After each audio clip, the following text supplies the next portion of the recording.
이강인에게 원한이 있는 것이 분명합니다.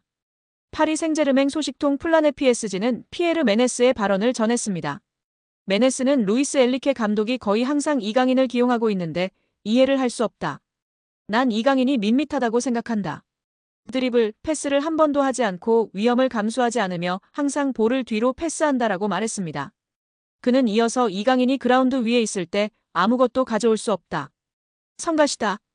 난 이강인을 좋아하지 않는다.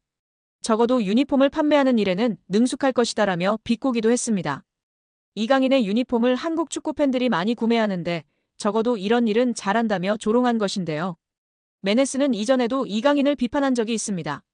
이번 시즌 개막 전 이강인이 골을 넣었음에도 나는 이강인에 대해 처음부터 의구심이 있었다.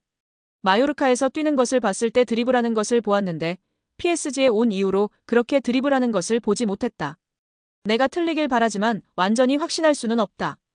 뒤로만 드리블하는 것 같고 PSG의 유니폼이 그에게 조금 부담스러운 것이 아닐까 걱정된다라고 말한 바 있습니다. 이강인을 지속해서 비판해오는 메네스 본인도 비판받을 일이 많은데요. 2021년 해설위원으로 활동하던 메네스는 성추행 논란으로 인해 퇴출당했었습니다. 정말 한국이든 프랑스든 어딜 가나 도라이는 어김없이 있는 것 같습니다. PSG가 공식 홈페이지를 통해서 루이스 엔리케 감독, 아슈라프 하키미, 비티냐, 누누 멘데스의 재계약을 발표했습니다. PSG는 우리는 엔리케 감독과 2027년까지 계약을 연장했다. 하키미, 비티냐, 멘데스는 2029년까지 재계약을 체결했다고 전했습니다. 이번 재계약으로 PSG는 대부분의 핵심 전력을 2028년 여름까지 보유할 수 있게 됐습니다. 주전급 자원 중에서 2028년 이전에 계약이 종료되는 선수는 2026년에 만료되는 잔루이지 돈나룸마와 2027년에 끝나는 파비앙 루이즈뿐입니다. 두 선수를 제외한 주전급 자원들은 모두 2028년 혹은 2029년까지 PSG 선수로 뜁니다. 이강인은 2028년까지 계약된 선수 중 하나입니다. PSG와 재계약을 체결한 세 선수의 중요성은 말로 다 설명이 불가능할 정도인데요. 풀백의 중요성이 날이 갈수록 중요해지는 현대축구에서 하키미와 멘데스를 잡은 건 매우 크다는 평가입니다. 하키미는 지난 시즌부터 유럽 최고의 풀백으로 인정받고 있으며 멘데스는 부상을 털고 돌아와 PSG의 왼쪽을 탄탄하게 지켜주고 있습니다. 핵심 미드필더인 비티냐도 마찬가지인데요. 현재 비티냐만큼 중원에서 사령관 역할을 해줄 수 있는 선수는 전 세계에 많지 않다는 평가입니다.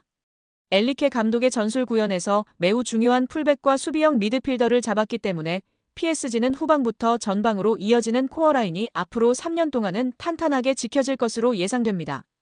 PSG가 가지고 있는 목표는 딱 하나뿐입니다. 이미 프랑스에서는 적수가 없는 PSG이기에 유럽 최정상으로 인정받을 수 있는 유럽축구연맹 챔피언스리그 트로피를 원하고 있습니다.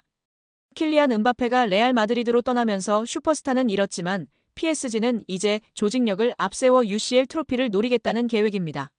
슈퍼스타 위주의 영입에서 벗어나 팀에 융화되고 조직력을 올려줄 수 있는 어리고 유망한 자원을 집중적으로 영입하는 중입니다. 이강인도 이러한 방향성에서 영입된 선수 중 하나입니다. 핵심 자원들을 모두 붙잡았기 때문에 당분간 PSG는 전력 유출에 대해서 크게 걱정할 거리가 사라졌습니다. B클럽들에게 있어서 핵심 선수 지키기는 매우 스트레스 받는 작업 중 하나지만 PSG는 전력 보강에만 집중할 수 있는 환경을 마련한 셈인데요. 엔리케 감독의 힘을 실어주기 위해서 2027년까지 재계약한 것도 이러한 방향성의 일환입니다. PSG는 여전히 스트라이커 자원이 약하다는 평가를 받지만 엔리케 감독은 제로톱 전술로 밀고 가는 중입니다. 최근에 우스망 덴벨레가 새로운 역할에서 기량이 터지면서 PSG의 걱정을 덜어주고 있습니다. 이강인과 함께 UCL 트로피를 노리려는 PSG의 계획이 차근차근 진행 중입니다.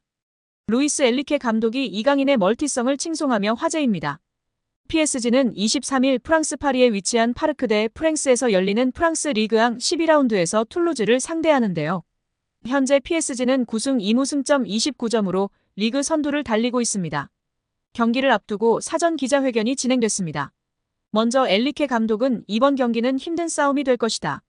상대팀은 최근 좋은 흐름을 타고 있고 우리가 최상의 상태를 유지하지 못한다면 우리에게 문제가 발생할 수 있다는 걸 알고 있다며 툴루즈에 대한 경계를 늦추지 않았습니다. 이어 이강인에 대한 질문이 등장했는데요. 프랑스 레퀴프의 로익 탄지 기자는 이강인은 당신이 선호하는 멀티플레이어의 전형이다. 이강인은 왼쪽, 오른쪽, 그리고 중앙을 소화하며 이번 시즌 뛰고 있다. 이런 다재다능한 선수를 어느 포지션에 투입하기를 선호하는가?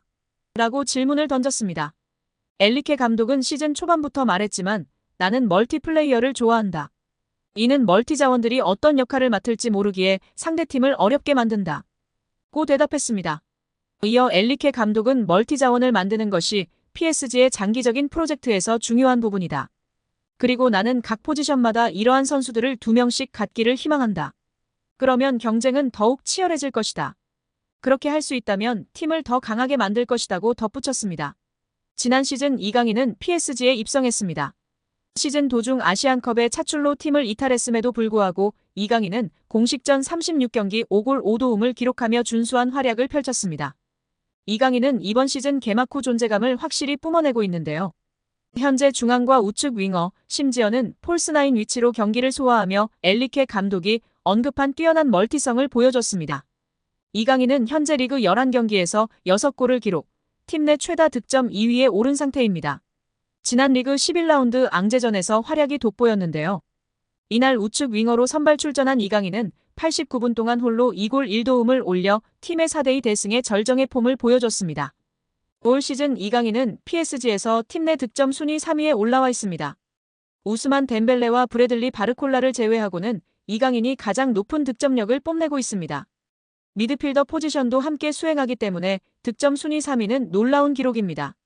이와 더불어 팀 내 도움 순위와 공격 포인트 순위에서도 3위를 기록하면서 공격의 핵심으로 분류되고 있습니다. 특히 기회 창출에서 이강인은 팀 내 최고 수준의 기록을 보유했는데요. 기회 창출이 45회로 2위인 덴벨레보다 높았고 빅찬스 창출도 12회로 팀 내 최고인 상황입니다. 음바페 없는 PSG의 왕은 덴벨레인 줄 알았는데 뚜껑을 열어보니 이강인이었습니다. 토트넘에서 챔피언십 퀸즈파크 레인저스로 임대를 떠난 양민혁이 손흥민과 이강인에게 고마움을 표시해 관심을 모았습니다. 영국 TVR 풋볼은 유튜브 채널 슈퍼러브를 인용, 양민혁이 QPR로 임대를 가기 전 손흥민에게 받은 조언을 이야기했다고 전했습니다.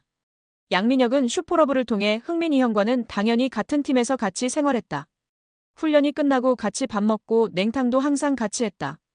타지에서 같은 팀 선배로서 많은 도움을 주셨다면서 임대 가서도 다치지 말고 경험 많이 쌓고 돌아오라고 했다고 밝혔습니다. 양민혁은 지난 2024년 K리그 강원FC에서 고교생 신분임에도 38경기에서 12골 6도움으로 강한 인상을 남겼습니다. K리그 1 역사상 최초 고교생 신분으로 프로 선수가 된 양민혁은 시즌 중이던 지난해 7월 토트넘과 계약해 주목을 받았습니다. 아직 어린 선수다. 프리미어리그의 높은 수준에 적응하기 위해서는 시간이 필요하다는 포스테코글루 감독의 말처럼 양민혁의 토트넘 데뷔전은 좀처럼 쉽지 않았는데요. 손흥민도 양민혁에게 부담을 주지 말아달라고 당부한 뒤 양민혁은 K리그 첫 시즌 12골과 도움을 많이 기록했고 밝고 두려움이 없는 선수라고 간주했습니다. 또 그는 양민혁이 팀에 합류하게 돼 기대되며 내가 도울 수 있는 부분은 돕고 싶지만 압박을 주지 않아야 한다면서 축구가 그에게 가장 중요하다고 덧붙이기도 했습니다. 결국 양민혁은 경험을 쌓기 위해 QPR로 임대 이적하기로 했습니다. 요한 랑게 토트넘 테크니컬 디렉터는 제게 있어 임대 시장은 선수들의 성장에 있어 매우 중요한 단계라면서 프리미어리그 데뷔를 한 선수들의 80% 이상이 임대를 경험했다고 밝혔습니다. 양민혁은 이강인의 이름도 언급했는데요. 한국 축구대표팀에서 이강인과 인연을 맺은 양민혁은 여기 와서 강인이 형이 되게 많은 도움을 주신 것 같다. 고마움을 전하기 위해 이렇게 방송을 통해 이야기한다고 밝혔습니다. 이어 형이 새해에 먼저 연락을 주셨다. 선배가 후배에게 먼저 연락 주기가 쉽지 않다면서 강인 이 형이 왔는데 어려움은 없냐. 자신감 가지고 너 하고 싶은 대로 하면 분명. 내가 좋은 위치에 원하는 위치에 갈 수 있다 등의 조언을 많이 해줬다고 마워했습니다. 양민혁은 국가대표팀에서 잠깐 봤는데도 기억해주고 정말 잘 챙겨줘서 너무 감사하다고 덧붙여 이강인에 대한 감사도 잊지 않았습니다.